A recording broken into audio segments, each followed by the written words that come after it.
my mind to potentially where trainers were going to go, because at that time it was the beginning of Adidas reissuing old shoes, opening the door to another world.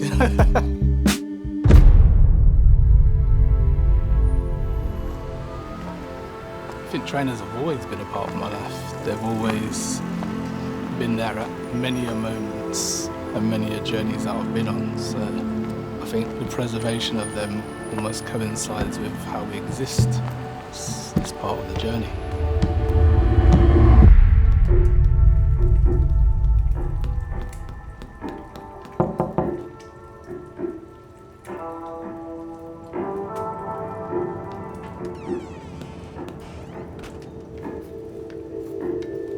What's happening? You all right? It's good, we'll be all right. Nice to see you, man. Got something to show you. Come on then, give us a review. Oh, wow, these are a bit worse for wear, aren't they? Yeah. So these are definitely legit, yeah? It's the real ostrich. Yep, these are real. Got this. The suede lining, Right. the ostrich, even like the embroidery on the back. They're legit, 100%. Just a bit worse for wear, but I tell you, it's like, I hope mine don't end up like this. Yeah, they've gone to cake. Yeah. Like biscuits.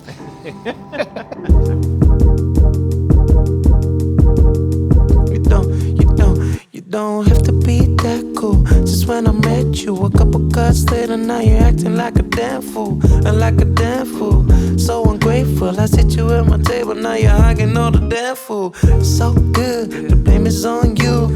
There's no need to act like you still going to school and breaking all the rules. I'll take you back to class when I say you had your back in the beginning.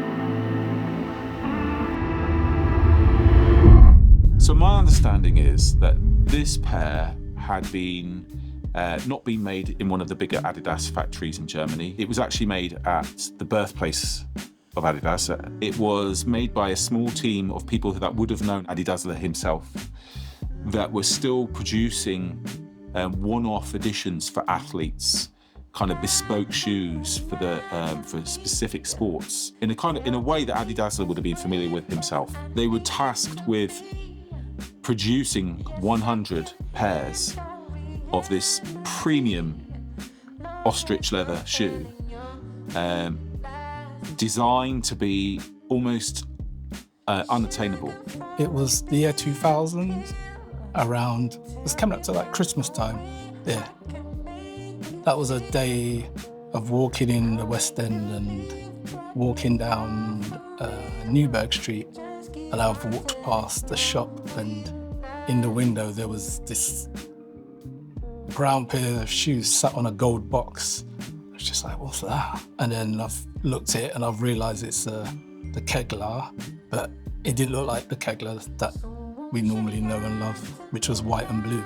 This was like brown. There were some on sale, and that some people could buy them, but there weren't very many. And if you were lucky and you had that amount of money, then you could purchase them. So I've gone inside and looked at it, and it was like ostrich skin, and it was just like, this was a whole nother level of, this was taking trainers beyond the realms of where they were at the time. At that time, it was much more like the classic shoes that you know. This was going in, when I looked at it, for me, it just said opulent. It said premium, it said quality. About trying to mark this, they were looking at the originals side of Adidas and saying, look, we can do something really, really, really special here to celebrate this. That will get a lot of attention. That will take a stand and or a position. Let's say take a position as, you know, this is the premium. This is the pinnacle of what you could own. This isn't about sports. This is about rarity, scarcity. This is about unaffordable kind of statement that you can make if you get a pair of these shoes? Yeah, it was a statement piece. So as a collector, you're thinking, right, I need to get this because this is saying a lot. Well, I think first and foremost, I wanted it. And that was the first hurdle. It's like, right, I want this. And now I'm just going to go and find out. And then obviously they've explained how much it costs, and it was just like, wow. Okay. That they gave it a price. They priced it at 1,949 German Deutschmarks, which would be around £600 at the time. And they priced it that because that was the year, I believe, Adidas had become the trefoil branded company that it is today. So I knew I had something, I had the opportunity to purchase something that was very special. So I was like, if I walk away from this, someone else could come and get it. So then I knew that if I'm gonna do it, I've just got to do it. So I did it. There's only 100 pairs in the world. It's like, I have to have one. So yeah, it's one of those lucky 1 of 100 people. As I understand it, it was the first of its kind in that respect, in the sense that it was unattainable, ostentatious, and the most collectible thing a sneaker or a training collector could have owned at that time. I think as soon as I walked out, I was like, yes, they're mine. They're mine. I didn't try it on because I knew I wasn't going to wear it. It was something that, for me, was more of it was an object, it was a statement, rather than this is something that I'm going to put on my feet, because I knew I was never going to wear it. And previously, before that, I didn't see trainers like that. It had been lasted by hand. It had brass tacks in the heel, where they had lasted the upper over. They'd actually used nails, and so they would have put it onto a last with a metal bottom so that the tacks would be folded over. It had a full suede lined leather lining, which is very unusual in an Adidas trainer. It had gold plugs. It had an outsole rubber that I'd never seen on any other Adidas. This almost took it to another place, because to see a shoe lined with, say, suede, that's just not normal. That wasn't normal. How am I going to put my foot into a shoe that is lined with suede? It's almost, and it was the most soft, supple suede, but it almost, I don't know, I just wasn't going to put my foot into it. So it just felt luxury to the point where you're not going to use it. It becomes more of an object rather than something to wear. I was asked if I could repair the sole on a pair of the Ostrich Keglers. It will never, you couldn't even, exhibit it somewhere for everyone to enjoy unless you wanted to see it kind of as crumbled midsole and things like that. Over the years, some of my most favourite shoes have had those moments where the midsole's completely gone. And you kind of reach a point where you have to say to yourself, this is just a part of the journey. And the moment that you had, probably when you got it, and for however long you had it, that was the moment. And then it takes on like another part of the journey. First and foremost, anything that I restore, I want someone to be able to wear. It's really important to me. It doesn't matter if someone's going to, well, I'm never going to wear that because it's too valuable to wear it. That doesn't matter. It has to be, you have to do it properly. So glues have to stick, you have to prepare the surfaces properly. All of those things have to come together so that someone could wear it if they wanted to wear it. We're going to rebuild this, and we're going to do it as close as we can, like for like, with the original materials. Even if they're new, at least it will be, these were made in Germany, in a German manufacturer, and it probably would have been the same manufacturer that Adidas went to get the soling in the first place. So there's a nice circular kind of touching base with all of those parts of the history of the shoe. I think I can see somebody with, underneath that head office, tapping away and working on this project, thinking, whoa, this is good, isn't it? Like, I'm just about to retire and they've given me this job of showcasing my skills on this really expensive leather. It's not, no one's going to do bowling in these. No one's going to do high jumping. It's not a tennis shoe. It's not for any of those things. This is just my turn to make something like a piece of art, something amazing, and will stand the test of time. The first thing that I need to do is I need to remove the part of the shoe that's falling apart. So that's the midsole that's gone all kind of gluey, cakey-like texture to it, and it's really sticky.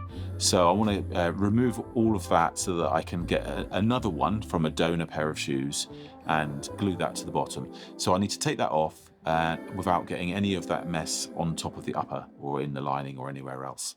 So I will pull most of it off with my hands. I will use a knife to scrape it off. When I'm getting close to the upper, I want to get lots of talcum powder or French chalk onto it to take any stickiness away from it. Once that's done, we want to glue all the new components. So in the case of the component that I was using from a donor shoe, I had to get rid of the outsole on that, and it was stuck so tight and so well that I had to grind it off. So I would cut that with a knife and then use like a scouring machine and grind much of that off till I've just got the midsole, because I'm going to be replacing that outsole with the authentic German outsoling that I've sourced. I've got to put a wedge from the forefoot back to that midsole, because they would have had a sheet EVA piece that was tapered towards the toe, and so we would line that up with the midsole with all the pegs in it, and we would taper it towards the toe and then glue the outsoling onto that. And the last bit would be to take this little strip of foxing and I kind of taper that as well, so it's just the right thickness, so it's the same thickness as the original would have been, and then wrap that around the toe piece. The traditional way of working isn't very quick, but there's a lot more kind of feeling going on with your hands, that you have a kind of memory, or you develop a memory of how to treat the leather, how to treat the upper, how to kind of get the shape that you want. And sometimes when I work, I can just feel when things are right.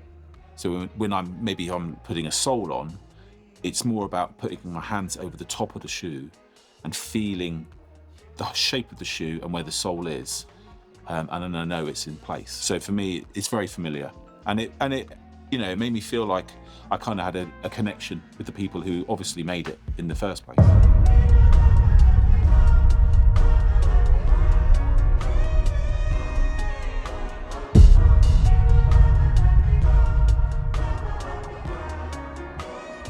There hasn't been a moment like that. I'm not saying there's been loads of amazing moments and loads of amazing experiences, but I think, like I said earlier, it was kind of at the beginning of a new phase. I think it opened people's eyes to possibility and difference, and the idea of that you can have something traditional, but you can progress it to totally new places without it being some sort of random design.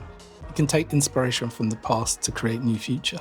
So you either keep going or you stop, but it doesn't stop, so we just keep going. And I say those memories, like even talking about it today, it's like you think back to that point and it's like, that was 25 years ago. But I still have that, I still hold that moment, that experience, so it can't be taken away from me, can it? So we just keep going.